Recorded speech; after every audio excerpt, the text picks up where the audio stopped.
Então, né, cara? Então aí a China não vai liberar nada mesmo por conta disso, né? O Brasil fica pra lá e pra cá, não sabe pra que lado que vai, pra que lado que volta, né?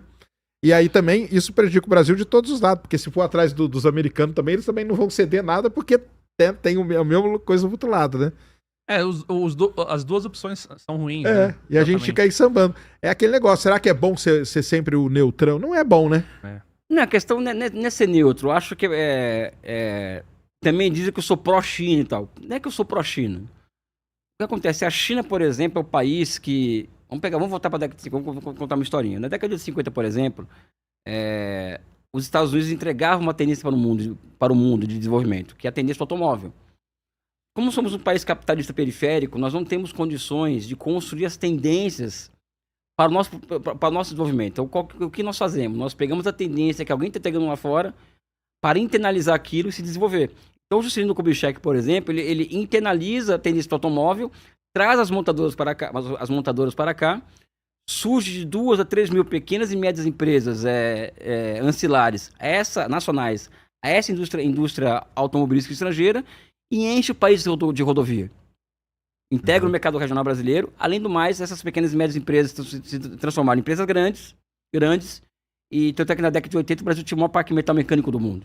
Né? Então, nós aproveitamos a tendência que os americanos entregavam para nós. Hoje, qual que é o país do mundo que entrega uma tendência para o nosso processo de desenvolvimento? É a China. Qual a tendência que é? A tendência de exportação de bens públicos, como ferrovias, portos, aeroportos, estradas, etc, etc, etc. A China entrega essa tendência. Nós estamos perdendo a chance, por exemplo, de chegar num grau de entendimento com a China em que nós não somente tenhamos possibilidade de reconstruir as nossas infraestruturas novas a partir de trens, mas também de reconstruir os nossos parques produtivos que foram destruídos pela desindustrialização e pela Operação Lava Jato, né? Que destruiu a nossa capacidade, a nossa indústria de construção civil. Mas a China ajudaria o Brasil nessa transferência de tecnologia que o Sérgio falou? Depende do grau de engajamento do Brasil com a China. Ou seja, por exemplo, aqui no Brasil você existem instituições de Estado dentro do Brasil que operam contra a China. Hoje, 70% ou mais, a gente tem pesquisa tratando disso, dos servidores públicos de alta patente acreditam no liberalismo, por exemplo, que o Estado não pode se intrometer na economia, não pode gastar mais do que arrecada. A China de gastos. Exatamente isso, exatamente. Entendi. É lavajatista, né? O que há de nata do serviço público brasileiro é lavajatista. E a Lava Jato destruiu a capacidade do Brasil em pensar futuro, inclusive, né? Então, a nossa situação é muito complicada. Nós temos que reconstruir o Estado brasileiro, inclusive, né? Para pensar nesse nível que vocês exigem, né? Eu conversei com algumas pessoas a respeito da Lava Jato. O Coboro, inclusive, foi preso na Lava Jato. Tem as fotos dele preso por causa da Lava Jato e tal. É complicado, porque a Lava Jato começa a investigar, chega em um monte de pessoas, chega nas empresas e tal. Só que a forma como foi feito, todo mundo critica, é que você tinha uma penca de empresas que eram, digamos assim, as vacas, né? E tinha o carrapato, que era a corrupção, que era o desvio de dinheiro. E realmente estava existindo. Ao invés de você tirar o carrapato, você matou a vaca. E as empresas que estavam lá, digamos, encabeçando grande parte desses ramos estratégicos da economia, etc. Era as 7, construtoras, né? Etc. Todas elas foram penalizadas e empregos foram destruídos, a economia ficou parada. O impacto disso no Brasil, então, foi gigantesco. A Lava Jato foi um tiro no coração da nação, né? Porque a Alemanha, por exemplo, teve casos na Alemanha semelhantes de relação de Estado e empresas, relações espúrias, em que o CPF foi preso e a CNPJ foi mantida. No caso da Alemanha, eles dividiram a empresa em 4, por exemplo. Aqui no Brasil, se destruiu as empresas, né? E prenderam o CPF, ou seja, não tinha que prender o CPF e manter as empresas em pé. Eu desconfio muito se a Lava Jato ela tinha o intuito mesmo de acabar com a corrupção. Eu acho que não. Eu acho que foi uma operação que foi instruída de fora para dentro, Os americanos criam na década de 80 e 90 marcos institucionais que criam uma jurisprudência extraterritorial. Então eles podem criar por exemplo, que se você tiver $1 no seu bolso, por exemplo, você pode ser julgado pela lei americana, por exemplo. Entendi. Mesma coisa em empresa. Tem o caso da Alstom, que foi destruída por quê? Porque a Alstom ganhou uma concorrência na Indonésia e nos Estados Unidos. Né? Desde então a Alstom passou a ser perseguida. Tem até um livro sobre isso daí. Então a Lava Jato é parte desse todo que envolve os marcos institucionais que os americanos criam para punir empresas que podem concorrer com eles, né? A nossa construção civil, ela tinha monopólio aqui na América Latina, praticamente. Nós perdemos tudo aqui na América Latina. Enfim, é triste. Eu só discordo um pouco, porque eu acho que aquelas empresas lá também, tipo Odebrecht, Queiroz Galvão, Camargo Correia, isso aí, quando hoje o meu, né, pessoal, assim, meu grande problema é quando alguém fala assim, não, nós vamos fazer um negócio de infraestrutura e vai precisar de uma Camargo Correia. Eu falei, cara, então esquece. Mas eu posso fazer uma pergunta, Sérgio? Me permite agora ser entrevistador? Vai lá. Você acha que a Google é mais limpinha que a Odebrecht? Não. Você acha que a Alstom é mais limpinha? Não também, não. É o capitalismo. Tudo Ou seja, assim.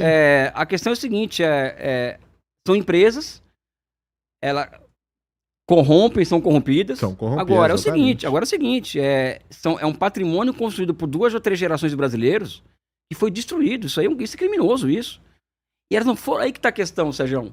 Essas empresas foram quebradas não por terem cometido atos de corrupção. Elas foram quebradas porque elas eram uma ameaça a cadeias produtivas americanas, chinesas, coreanas, etc, não é? Elas foram destruídas dentro de uma guerra entre blocos de capitais. Não tem nada a ver com corrupção. Pessoal, isso não existe. Assim, existe a corrupção de empresas, mas não existe isso como motivo acabar com a empresa. Existe desde a crise de 2009, por exemplo, uma luta de capitais aberta no mundo, em que existe cobra comendo cobra, né? E o Brasil não cuidou do seu bloco de capitais. Mas aí você acha que seria o interessante seria o quê? Feito uma intervenção nessas empresas. Tira a galera que tá lá de ruim, o tal do CPF. Sim. Aí intervém na provou empresa que roubou, pra ela provou manter. que teve corrupção? Prende. Agora, mexer com a empresa. Prende, devolve o dinheiro e Sim. vai continuar a operação. Claro, é evidente. Mas aí faz o quê? Uma intervenção na empresa? Uma coisa assim? Como vai acontecer? Pode ser uma intervenção, pode ser... O jeito que a sociedade achar que deve ser. Agora, Entendi. quebrar a empresa... Você proibir, por exemplo, que empresas brasileiras elas participem de leilões que a Petrobras abre, isso é crime, pessoal. Isso é crime de lesa pátria. Você não pode... Uma empresa brasileira não pode participar de leilão aberto pela Petrobras ou licitações e a Larry Burton, que é americana, que é envolvida até o pescoço. Trabalhei lá há muitos anos. Não, então você conhece, né? Conheço. Pode participar? Ou seja, o que aconteceu com a Lava Jato é que eles abriram uma reserva de mercado imensa no Brasil, na América Latina, para empresas estrangeiras. Isso gerou o quê? O Brasil perdeu 2 milhões de empregos industriais com a Operação Lava O Jato. Sérgio tem um fato que o Sérgio narra que quando o Sérgio estava lá na Petrobras, ele viu também muita coisa acontecendo dentro. Lá dentro, eu tava lá dentro. No ramo de dia do Petrolão lá foi o pau, eu tava dentro da área internacional, cara. Isso foi 2013? Não, um pouquinho Foi lá antes pra da Dilma frente, né? sair, né? Foi antes. Então foi 2012, por aí. Foi quando deu lá o negócio, trabalhava lá, eu trabalhava com o cara que ficava um cargo abaixo do Cerveró, entendeu? Enfim, prende. Não acaba com a empresa. A Petrobras, por exemplo, que ela virou hoje, a Petrobras era 10 anos atrás, Sim. do que ela virou hoje. Ou seja, Isso é verdade. aí vamos pegar o resultado. Eu sei que não era esse o assunto aqui, mas já que estamos Não, aqui... pode falar. Qual foi o resultado? Acabou a corrupção, diminuiu a corrupção no Brasil? A Petrobras virou uma furadora de poço. A Odebrecht, as outras empresas, elas diminuíram de tamanho absurdamente. E a corrupção diminuiu no Brasil? Vamos lá, vamos pegar aqui. Valeu a pena, pessoal. Perdemos 2 milhões de empregos industriais, abrimos mão da fina flor da engenharia nacional, que é a Odebrecht, por exemplo, não era só a construção. A Odebrecht estava na indústria de defesa, por exemplo, operando... Sim. Valeu a pena ter destruído... Foi bom para o Brasil ter destruído com a Odebrecht? Eu faço essa pergunta para as pessoas. Foi bom o Brasil acabar com a nossa... Porque na verdade não acabou, a corrupção não acabou, né? Ou seja, nós perdemos empregos, depois as pessoas perguntam por que o Comando Vermelho toma conta de área, ou o Terceiro Comando Puro, porque a desindustrialização, né, e a falta do Estado indutor na economia abre condições para quê? Para o crime organizado tomar conta do território. Também existe essa outra relação também quando falamos em desindustrialização. Enfim, desculpa, pessoal, tocar nesses assuntos que... Não, sim. Não, mas esse assunto é importante, A gente sempre toca nesses assuntos. Sempre toca, não, e porque a gente tá pensando nesse negócio aí da frente, que pode acontecer, né? A gente tem que aprender com as lições, né? Pra não se repetir agora com o lance que a gente tá falando das terras raras, né? Que é aquele negócio. O Brasil sempre tem uma grande chance, né? Parece, né? Que de tempos em tempos, né? Tem uma grande chance que passa pelo Brasil. O pré-sal foi uma delas, né? Deu o que deu aí, toda essa confusão que a gente tá conversando. E Agora terras raras. O Brasil tem essa chance gigantesca aí da gente sentar na mesa da galera grande agora, né? E aí, como que nós vamos lidar? Será que a gente consegue aprender com o que passou? O que você acha? Você acha que foi um aprendizado? Tudo isso aí que a gente viveu para chegar agora? Ou você acha que não... Vamos pegar a Lava Jato, por exemplo. A Lava Jato, hoje o mundo é marcado pela disputa entre grandes blocos de capitais, o capital chinês, americano, alemão. Cada bloco de capital, que são as suas grandes empresas, protegida por poderosos estados nacionais. O nosso bloco de capitais do Brasil, que é o Debrecht, que é o Petrobras, que é a Marco Correia, o nosso bloco de capitais, né? Ele estava completamente desprotegido pelo Estado brasileiro. Porque aconteceu o que eu chamo, a Operação Lava Jato é o quê? É um dumping contra a nossa economia a partir do próprio Estado. Ou seja, nessa guerra entre blocos de capitais, nosso bloco de capitais ele foi engolido. Deu para entender o nível de como o mundo funciona? Então, existe essa guerra, essa luta entre blocos de capitais, e nessa brincadeira nós fomos engolidos. E o que mais pega? Hoje nós temos que enfrentar o mundo. Né? Hoje temos que enfrentar o mundo, né? Um mundo em que a China está cada vez mais distante do Brasil, cada ano que passa a China está mais na frente do Brasil. Coreia do Sul, mesma coisa, Índia, mesma coisa, Japão, mesma coisa. E o pouco de capital privado, nacional e público que nós tínhamos, que podia engendrar um processo de catching up no sentido de alcançar essas empresas, foi destruído. Ou seja, a Operação Lava Jato, por exemplo, ela causou um mal que perdura até os dias de hoje. Não é porque a Petrobras, por exemplo, ela poderia ser uma empresa indutora, por exemplo, inclusive em pesquisa que envolve terras raras, por exemplo. Claro. Total. Ela perdeu essa capacidade. Ela virou uma empresa de energia, então tem mais tudo do que a ver, isso. O BNDES ele é um banco que é invejado no mundo inteiro, né? Que a partir do governo Temer, o BNDES devolveu o dinheiro para a União. Isso, quando eu falo para meus amigos chineses, indianos que trabalhavam no Banco dos BRICS, que o nosso Banco de Desenvolvimento, por que acontece? Vamos perguntar o BNDES, o BNDES é o exemplo. Está devolvendo dinheiro para o Estado. Como assim? Eles não acreditavam. O BNDES hoje ele é fundamental nesse esforço das terras raras, só que ele gozava de uma taxa de juros, que era a TJLP, que era friendly para fazer investimento de longo prazo. O governo Temer acaba com a TJLP e coloca a TLP. Ou seja, a Petrobras opera com taxa de juros no mercado, ou seja, ele foi inviabilizado enquanto Banco de Desenvolvimento. Então não tem essa história de nós explorarmos as terras raras, fazer uma revolução com as terras raras, fazer corrida espacial, realizar os sonhos do Sacani. Corrida espacial, isso aí eu nem sonho mais. Realizar os sonhos do Sacani, por exemplo, tem um BNDES, cumprindo a sua missão, a missão que qualquer banco de desenvolvimento cumpre no mundo. Né? Tudo isso foi o quê? Operação Lava Jato. Mas você concorda que tem uma desconfiança muito grande da população, né? Se a gente colocar, por exemplo, se volta uma empresa dessa aí, qualquer uma delas, entendeu? Volta e com grana do BNDES e tal, isso vai criar uma desconfiança gigantesca, você não acha? Eu acho que depende da população. Porque aquele lance aquilo lá que a gente falou, que a corrupção, no fim, ela não foi exterminada. A corrupção continuou, né? Não é somente isso. Primeiro que o Estado brasileiro e as empresas estatais, tudo que é público, aliás, a participação do Estado no Brasil, na economia, ela tem sido alvo de criminalização há mais de 40 anos. Porque se vendeu uma ideia de que o Estado local, por excelência da maldade, e o mercado, por excelência da virtude. Isso não existe. Né? Estado e mercado são instituições que são amplamente... Primeiro que o mercado é uma criação de Estado, né? E essa separação que se faz entre as duas coisas é autoritária. Não existe essa separação. Então, há 40 anos nós ouvimos falar mal do Estado. E nos últimos 15 anos, né, existia um processo que culmina no teto de gastos, no arcabouço fiscal, do que de criminalizar a política fiscal, ou seja, criminalizar o quê? A participação direta do Estado da economia, a partir de pacotes fiscais. Criminalizou.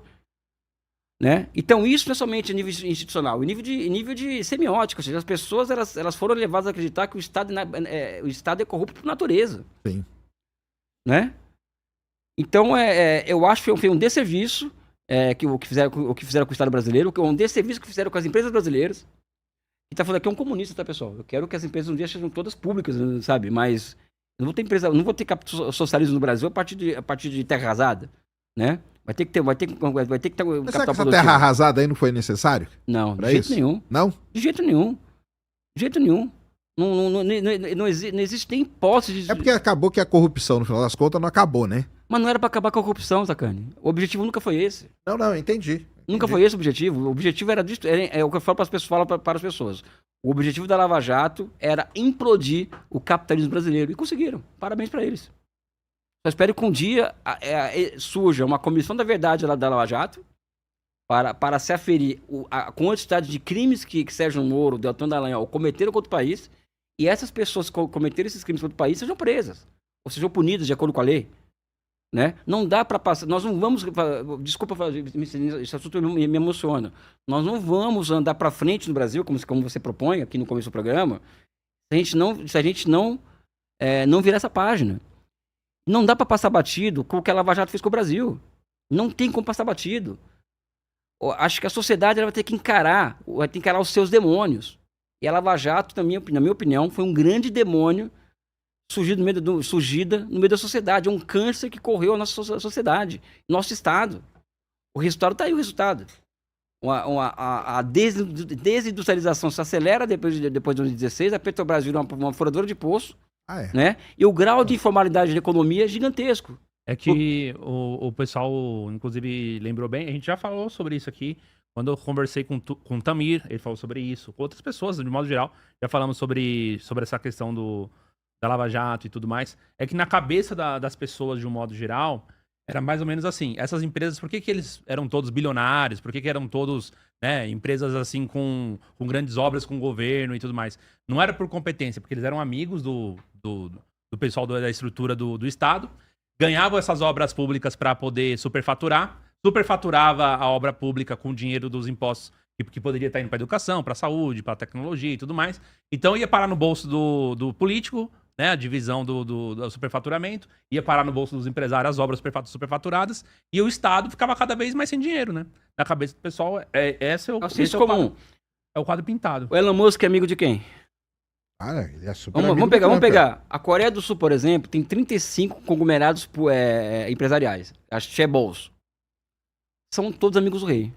O Japão tem Zaibatsu e Keretsu, né? Que são conglomerados empresariais. Todos amigos do rei. Estados Unidos se fala, né? O Elon Musk, ele foi... A Boeing, né? Sabe? Boeing, nem seja, o Elon Musk nem tanto, mas você pegar a Boeing... O que se chama aqui em São Paulo, por exemplo, de capitalismo de compadrio, é o capitalismo.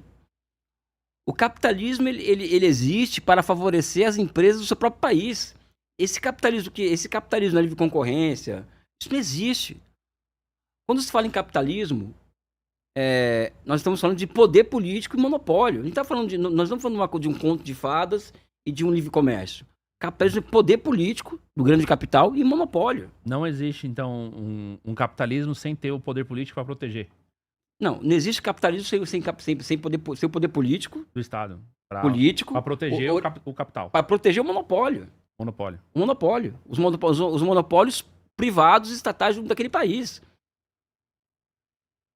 Ou seja, que o cara é amigo do rei aqui no Brasil, pegava obras, o superfaturamento tem que ser banido isso, tem que ser preso que fez isso, eu concordo plenamente, ninguém aqui é a favor disso. Agora, o Estado abrir mão da possibilidade de usar as chamadas compras governamentais, né, para induzir, por exemplo, a ciência e a tecnologia, vão abrir mão disso? Abrir mão da capacidade de construir pacotes fiscais para gerar efeitos de cadeamento no Brasil, porque quando você emprega, você contrata uma empresa brasileira, você gera efeitos de cadeamento e efeitos multiplicadores fiscais dentro do Brasil e não fora, quando você importa coisas, vão abrir mão disso, em nome do quê? Da moral dos bons costumes? O capitalismo é isso, por acaso? Eu tô aqui para duas pessoas inteligentes aqui. O capitalismo é isso? Se alguém me provar que o capitalismo é isso, ok. Mas não é isso o capitalismo. Não se trata disso o capitalismo. Né? Vamos abrir mão. O Paulo Guedes, ele abriu mão. Hoje as compras governamentais tem que fazer licitação internacional. Quando nos Estados Unidos, por exemplo, as compras governamentais é um instrumento fundamental para quê? Para indução de ciência e tecnologia. Uhum. A dívida pública, que todo mundo criminaliza, o país está muito endividado, a dívida pública é uma arma política. É uma arma política que ganha muita força na Inglaterra pré-revolução industrial, a partir da formação do Banco da Inglaterra, para quê? Para que ela fosse funcional aos objetivos estratégicos da Inglaterra. Aqui no Brasil, a dívida pública é criminalizada. A dívida pública está em 78%, isso é um problema. é uma dívida pública em real, em moeda que nós mesmos criamos, é moeda estatal. Ou seja, o Brasil, no debate econômico brasileiro, está de cabeça para baixo. Entendi. Desculpa aqui meu desabafo.